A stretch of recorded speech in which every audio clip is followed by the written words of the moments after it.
자신이 구원받았는지는 그 구원의 목표가 자신 안에서 점진적으로 이루어지고 있는 분명한 증거와 열매를 통해서만 알 수 있습니다. 많은 교인들에게 구원의 목적이 이루어지는 증거가 나타나지 않습니다. 우리를 구원하신 하나님의 기쁘신 뜻을 이루려는 간절한 소원을 가지고 행하는 삶이 없습니다. 이런 이들을 믿기만 하면 구원은 이미 받은 것이라고 안심시키는 가르침이 한국 교회를 망하게 하고 있습니다. 교인들을 신앙의 나태와 방종에 빠지게 하고 있습니다. 이런 가르침은 바울이 전한 구원의 진리에서 완전히 벗어난 것입니다. 이것은 이단적인 가르침이며 마귀의 속삭임입니다. 자신 안의 구원의 목표를 향해 성화가 점진적으로 진행되는 증거와 열매가 전혀 나타나지 않아도 예수를 믿었으니 자신은 이미 구원받았다고 안심하는 것은 무서운 자기기만에 빠지는 것입니다.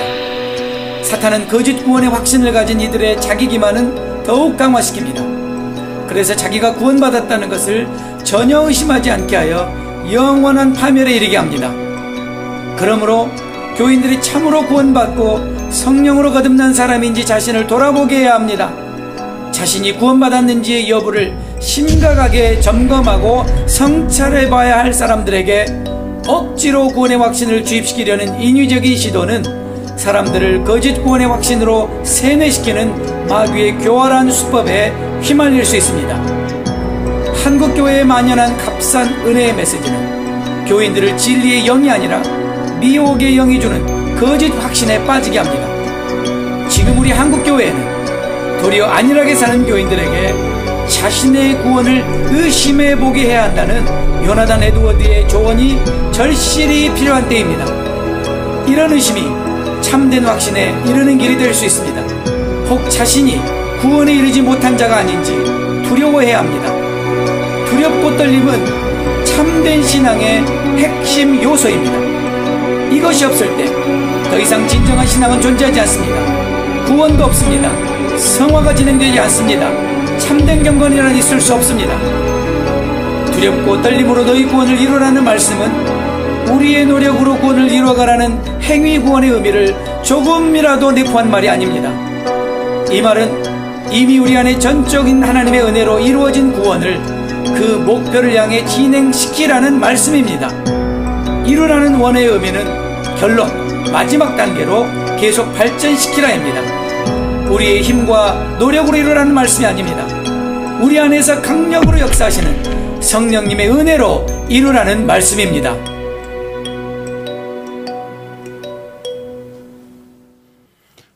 네, 고신대학교 박영돈 교수님의 메시지죠. 이 시대에 정말 귀하신 분이고요. 이름 석자 정도는 여러분 기억해 두셔서 유튜브 검색할 때 박영돈 교수님이다 그러면 안심하고 들어도 돼. 그래서 로마서를 배우기 이전에 우리가 한 번 더 점검해 봐야 될 거. 그래서 우리가 착각하는데 이 신칭이 오직 그냥 믿음으로 구원받는다라는 그런 지식으로만 강요하는 게 아니라 사도 바울도 로마서 뒷부분을 보면 얼마나 구원받은 자로서의 구원받은 자의 증거가 삶으로 드러나야 하는지를 이렇게 보여주고 있습니다. 자, 오늘은 그 사도행전 19장 21절에 보면 사도 바울이 두란노 서원, 그러니까 에베소에서 꽤 오랜 시간 동안 사역을 하잖아요. 사역을 하니까 그 도시가 변하기 시작하는 거예요. 하나님의 말씀으로. 그래서 우상을 만들어서 판 사람들이, 은세공업자들이 수입이 줄어드니까 난리가 난 거예요. 그래서 아데미 신이 더 크다 이러면서 큰 소란이 있었던 이야기가 이제 19장에 이렇게 마지막에 나오고요.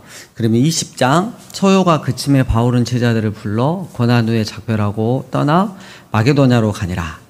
그 지방으로 다녀가며 여러 말로 제자들에게 권하고 헬라에 이르러, 그리스죠. 거기 석 달을 있다가 거기서 로마서를 씁니다. 그래서 로마서 표시를 해놓고 이제 로마서로 가도록 하겠습니다. 네, 로마서로 넘어가겠습니다. 신약 239페이지 넘어오셨나요? 네. 박영동 교수님 그 두렵고 떨림으로 구원을 이루라 메시지를 듣고 나서 여러분 굉장히 분위기가 한껏 쳐졌습니다. 찬양할 때 이렇게 업됐는데 이렇게 많이 내려갔습니다. 자, 1장 1절. 예수 그리스도의 종 바울은 사도로 부르심을 받아 하나님의 복음을 위하여 택정함을 입었다. 이러면서 2절에 복음이에요. 참 복음이 뭐냐? 우리에게 참 복음이 돼야 되는 게 뭐냐? 돈이냐, 지위냐, 뭐 세상에서 뭐냐? 그게 아니다. 구약의 선지자들을 통해서 애언된 그 메시아. 그리고 다윗의 혈통에서 나셨고 4절 성결의 영으로는 죽은 자들 가운데서 부활하사 능력으로 하나님의 아들로 선포되셨으니 곧 우리 주 예수 그리스도시다. 그래서 교회를 다니고 있는 우리에게 복음이라는 건 무엇이 돼야 되냐? 다른 게 아니라 바로 하나님의 아들이신 구주 예수 그리스도가 되어야 한다라고 딱 못을 먼저 박아놓고 있습니다. 그리고 나서 7절에 이제 로마에 있는 교회 성도들에게 인사를 하고요. 그 다음에 8절 두 번째 줄, 하나님께 내가 감사한 게 있는데 너희의 믿음이 온 세상에 전파되고 있어서 너무 감사하다. 그리고 10절, 그래서 내가 너희에게 한번 방문하고 싶다라는 이야기를 이렇게 하고요. 하지만 13절에 보면 끝부분에 보면 지금까지 길이 막혔다. 하지만 15절, 그러므로 내가 할 수 있는 대로 로마에 있는 너희에게도 복음 전하기를 원하노라. 그래서 우리가 사도 바울의 그 전략 중에 하나는 그 다른 믿음의 사람들이 복음 증거한 곳에는 따로 가지 않아요. 다른 곳으로 가서 전도를 많이 했는데, 특별히 로마 교회에다가 복음 전하기를 원하노라 했을 때 충돌되느냐? 그게 아니고 방금 박영동 교수님의 그 말씀처럼 참 복음이 제대로 필요한 것이 교회잖아요. 그래서 그 복음이 바로 서 있는지를 로마 교회를 통해서 확인을 하고자 원했던 거죠. 자, 그리고 복음의 가치에 대해서 16절 이야기합니다. 나는 복음을 부끄러워하지 아니한다. 이러면서 모든 믿는 자에게 구원을 주시는 하나님의 능력이 곧 복음이다 라고 이야기를 하면서 17절에 복음에는 하나님의 의가 나타나서 믿음으로 믿음에 이르게 하나니 기록된 바 오직 의인은 믿음으로 말미암아 살리라 함과 같다. 그래서 이 복음은 뭐하고 합쳐져야 되냐면 살리게 하는 믿음하고 합쳐져야 된다 라는 이야기를 딱 하면서 거의 뭐 결론적인 이야기들 안에다가 다 이렇게 지금 서론에 써 놓았죠. 그 다음에 이제 18절부터는 바로 하나님의 진노. 그래서 인간이 그 죄를 가지고 얼마만큼 하나님을 반역하느냐. 그래서 하나님께서 이들이 계속해서 죄를 너무 심각하게 짓기 때문에 지금 이제 이 시대로 보면 조금 이따 나오겠지만 동성애 같은 성독착 증상, 비정상적인 그런 것들에 대해서 하나님이 유기를 하셨다 그러죠. 예, 내버려 두시니까 이제 막 끝까지 가는 거예요. 그러면서 자기들이 이거 괜찮다, 이렇게 해도 얼마든지 인권에 속하니까 괜찮다 하고 무시하고 서로에게 위로를 주는 그런 현상들이 일어나고 있다고 지금 이야기를 하고 있어요. 자, 18절부터 보겠습니다. 하나님의 진노가 불의로 진리를 막는 사람들의 모든 경건하지 않음과 불의에 대하여 하늘로부터 나타났나니 이는 하나님을 알만한 것이 그들 속에 보임이라. 하나님께서 이를 그들에게 보이셨느니라. 창세로부터 그의 보이지 아니하는 것들 곧 그의 영원하신 능력과 신성이 그가 만드신 만물에 분명히 보여 알려졌으니까 그들이 핑계하지 못할 것이다 이랬어요. 우리가 그 오전에도 창세기 1장을 이렇게 말씀을 살펴보면서 그 과학적인 뭐 증거들이 있지만 뭐 우주 과학자들, 뭐 물리학의 증거들, 천문학의 증거들, 뭐 생화학의 증거들, 생물학적 증거들, 이 모든 것들이 다 지금 이 창세기 1장과 2장에서 하는 것들을 지지하는 쪽으로, 무신론자들조차도 지지하는 쪽으로 이렇게 많이 돌아섰는데, 저는 이 시간에 다른 거 말고 딱 하나만 생각해 보면, 무에서 아무것도 없는 상태에서 우연히 만들어지기 시작해서 진화가 돼서 가장 지금 우등한, 가장 뛰어난 존재가 바로 인간이잖아요. 이렇게 됐다고 했을 때 저는 정말 이해할 수 없는 게 하나가 있어요. 어떻게 무에서 유가 만들어졌는데 사람의 마음이 있을까라는 생각. 그거를 생각해 보면 이건 진짜 말도 안 되는 거예요. 여러분, 아무것도 없는 거에서 이렇게 만들었으면 사람은 감정이 없고 마음이 없어야 돼요. 누가 다치면 오면 짠한 거 이런 마음 들고 뭘 해주고 싶고 이런 따뜻한 마음도 있고 뭐가 있으면 눈물도 흘릴 줄 알고. 이건 어디서 왔냐 이거야. 무에서 만들어졌는데 이 사람의 마음이라는 거. 그러니까 창조주의 마음에서 왔다 그러면 모든 게 다 끝나는데 우리가 그러니까 단순하게만 생각해 봐도 하나님의 창조를 거스릴 수는 없어요. 부인할 수도 없어요. 그냥 단지 이유가 뭐냐면 아직 내가 하나님 되고 내가 하나님 돼서 살고 싶은 거. 그래서 저는 그래요. 물론 여러 가지 이제 필요로 이제 우리가 그 집에서 이제 뭐 개나 고양이나 키울 수 있고, 그리고 또 어떤 또 노인분들은 마당에다가 또 이렇게 집에다가 키우면서 외로움도 좀 달랠 수 있다고 하고 그래요. 물론 좋은 점도 있지만 제가 보면 가만히 보고 있으면 그 개한테 이렇게 돈 자랑 엄청 많이 하거든요. 돈질이라 그런가요? 네, 돈줄을 엄청 많이 내는데 가만 보면 자기가 하나님 노릇 하고 있어요. 자기가 하나님 노릇. 누굴 통해서? 외환견들을 통해서. 고양이랑 막 이런 것들 막 이렇게 통해서 그걸 하고 있어요. 그냥 순수한 의도로 얘를 잘 키워줘야겠다 막 이렇게 하면서 하는 게 아니라 거의 대부분에 이렇게 보면 거의 자기가 하나님 노릇 하고 있다. 그래서 하나님 놀이를 하고 있는 모습들이 많이 보이고요. 특히나 이제 마지막 시대를 살아간다고 하는 이 시대 가운데서 이런 것들이 더 강화가 되고 있지 않나. 그래서 결국은 하나님의 존재, 온 세상을 창조하신 하나님의 존재를 부인하고 싶은 거예요. 그 이유는 뭐냐면 내가 하나님 돼서 살아야 되니까. 다른 게 없어요. 그래서 우리 가운데 이제 이야기가 나눠질 때 창조주 하나님에 대해서 불편한 게 있으면 우리는 이제 솔직하게 이렇게 하겠다. 아직 내 믿음이 아직 안 돼서, 아직 내가 내 자신을 못 버려서 난 이렇게 지금 살고 있다. 하지만 하나님의 은혜가 나를 덮는 순간 물이 바다를 덮은 같이 나도 하나님의 창조의 은혜 안에, 하나님의 창조의 주권 아래 쑥 녹아 들어갈 그날이 있을 거니까 기도해 달라고. 이렇게 우리가 나누고 서로를 위해서 기도를 해줘야 되는 거죠. 자, 보세요.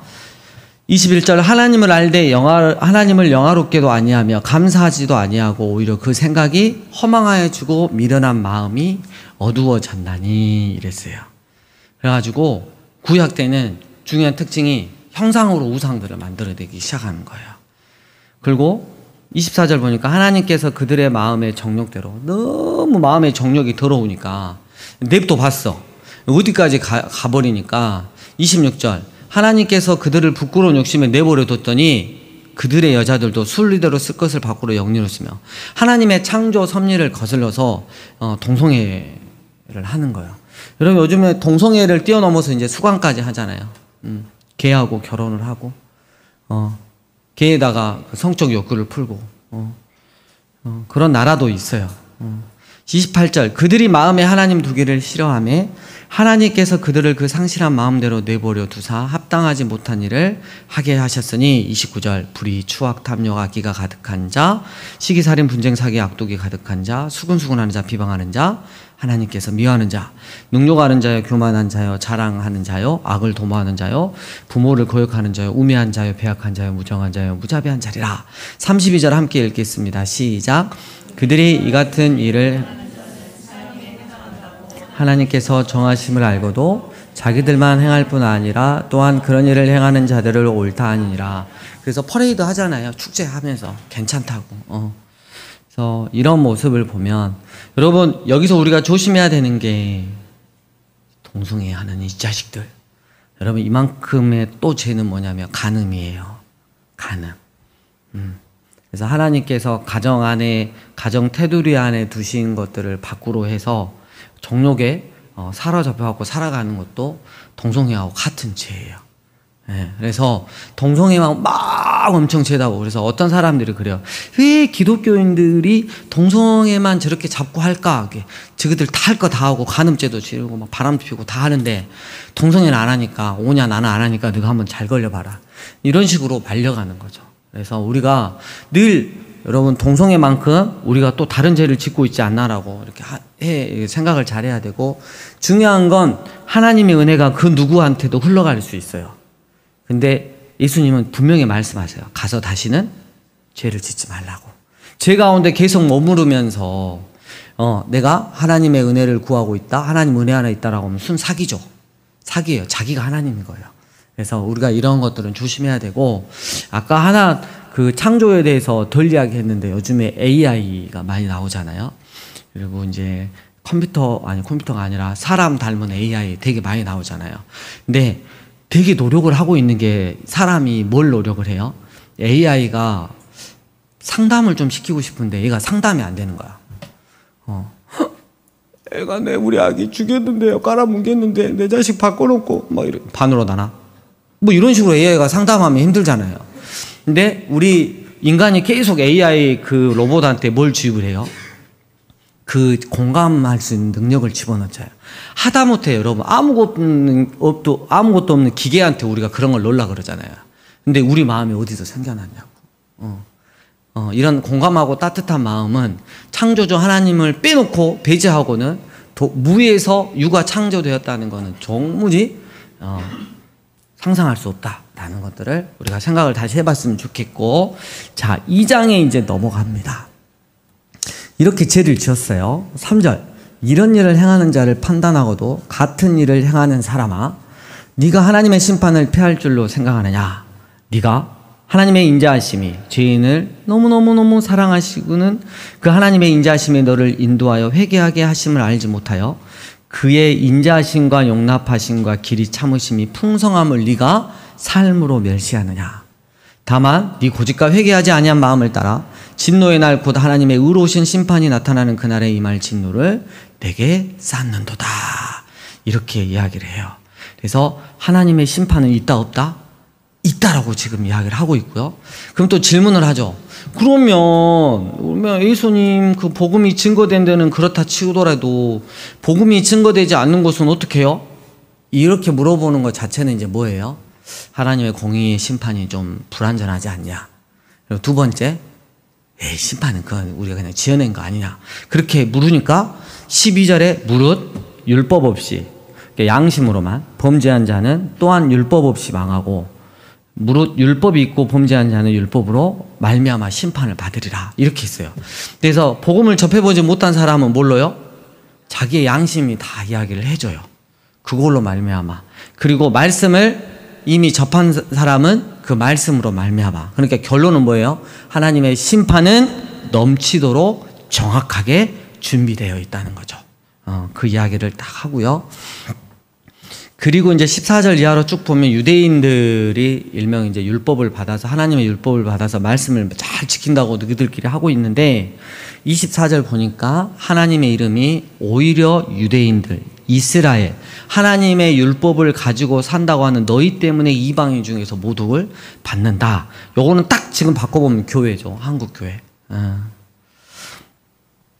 3장 1절, 그런즉 유대인의 나음이 무엇이냐 이러면서 쭉 합니다. 9절, 두 번째 줄, 유대인이나 헬라인이나 다 죄 아래 있다고 우리가 이미 선언한다. 기록된 바 의인은 없나니 하나도 없으며 깨닫는 자도 없고 하나님을 찾는 자도 없고 다 치우쳐 함께 무익하게 되고 선을 행하는 자는 없나니 하나도 없다. 18절, 그들의 눈앞에 하나님을 두려워함이 있다 없다?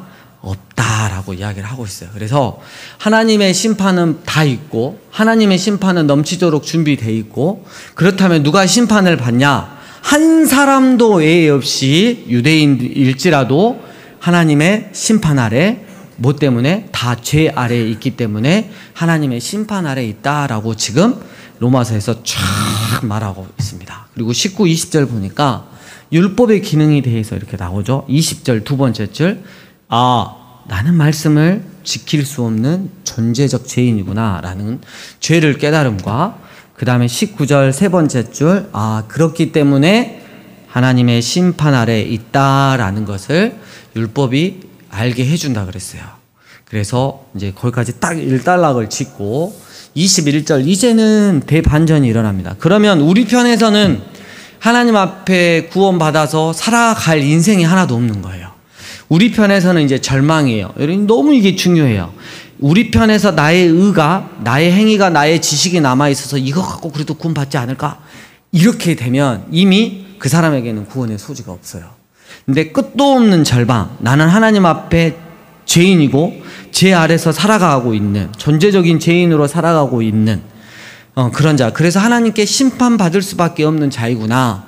그래서 하나님의 은혜 아니면 안 되겠구나 라는 자들에게 이제는 율법에 하나님의 한 의가 나타났으니 율법과 선지자들에게, 구약의 선지자들에게 증거를 받은 것이라. 곧 예수 그리스도를 믿음으로 말미암아 모든 믿는 자에게 미치는 하나님의 의는 차별이 없느니라. 모든 사람이 죄를 범하였음에 하나님의 영광에 이르지 못하더니 그리스도 예수 안에 있는 속량으로 말미암아 하나님의 은혜로 값없이 의롭다 하심을 얻은 자 되었느니라. 복음에 아주 정수가 있죠. 이 예수를 하나님이 그의 피로써 믿음으로 말미암는 화목제물로 세우셨으니 이는 하나님께서 길이 참으시는 중에 전에 지은 죄를 관가하심으로 자기의 의로우심을 나타내려 하심이니 곧 이때에 자기의 의로우심을 나타내사. 왜냐하면 사탄이 보고 있잖아요. 하나님이 공의로운 하나님이시잖아요. 우리를 구원해주고 싶은데 그냥은 안 되는 거야. 죄값을 완벽하게 치러야 되는데 그 죄값을 치를 수 있는 유일한 한 사람이 바로 당신의 독생자 예수님이셨던 겁니다. 자기도 의로우시며 또한 예수 믿는 자를 의롭다 하려 하심이라. 그런즉 자랑할 데가 어디 있느냐? 있을 수가 없느니라. 무슨 법으로냐? 행위로냐? 아니라 오직 믿음의 법으로니라. 그러므로 사람이 의롭다 하심을 얻은 것은 율법의 행위에 있지 않고 믿음으로 되는 줄 우리가 인정하노라. 여기까지 21절부터 딱 27절까지 딱 기본적으로 여러분 암송하고 있어야 되죠. 네. 여러분 외국인을 만나면 어떻게 해야 되죠? 외국인이 막 영어로 막 했을 때 이렇게 하면 멀리서 사람들이 다 날 보고 있는 것 같고 막 부끄럽잖아요. 그럼 뭐 어떻게 해야 되죠? 우리가 배운 거 Who made the world? God made the world. Who made everything in the world? 뭐라 그걸 what 해도 막 나 혼자 막 웃으면서 하고 있으면 주변에서 어때요? 아, 저 사람 진짜 영어 잘하고 있다. 느낌처럼 21절부터 27절은 완전히 그 복음의 정수입니다. 그래서 저도 지금 에우라면 잘 못 오겠지만 1년에 저는 한 번씩 목요 모임 할 때 꼭 이 부분을 다 암송을 꼭 합니다. 그래서 너무 귀한 말씀이고요. 그래서 늘 잘 기억해 놓으시길 바랍니다. 자, 그리고 하나 또 체크해야 될 거 31절. 그런즉 우리가 믿음으로 말미암아 율법을 파기하느냐? 그럴 수 없느니라. 여기 여러분 우리가 믿음으로 구원을, 하나님의 은혜로 구원을 받잖아요. 그럼 그 다음부터 삶이 아까 박영동 교수님 말씀하셨지만 말씀을 파기하는 삶이 아니에요. 너 구원 받았는데 왜? 이 정도 죄는 뭐 또 회개하면 되지. 이게 절대 있을 수 없어요. 오히려 말씀을 더 굳건하게 세우는 삶을 살 수밖에 없다는 거예요. 제가 뭐 예를 하나 그냥 이렇게 들면 제가 세종이한테 세종이가 예를 드는 거예요. 공부를 예전에 한 50년 전으로 돌아가서 공부를 막 얘가 머리가 너무 영특한 거야.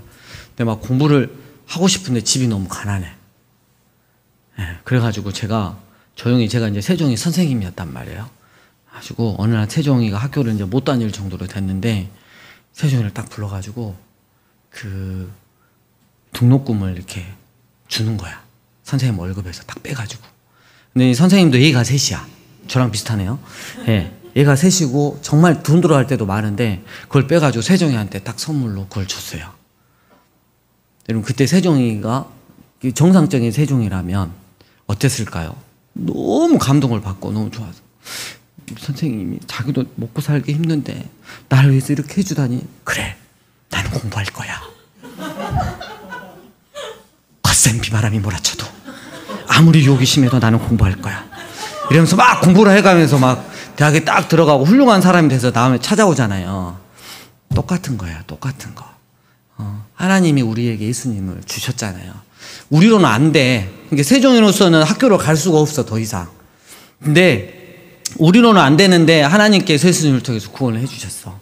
그 은혜를 아는 사람은 그 뒤에 삶이 바뀔 수밖에 없는 거예요. 마찬가지예요.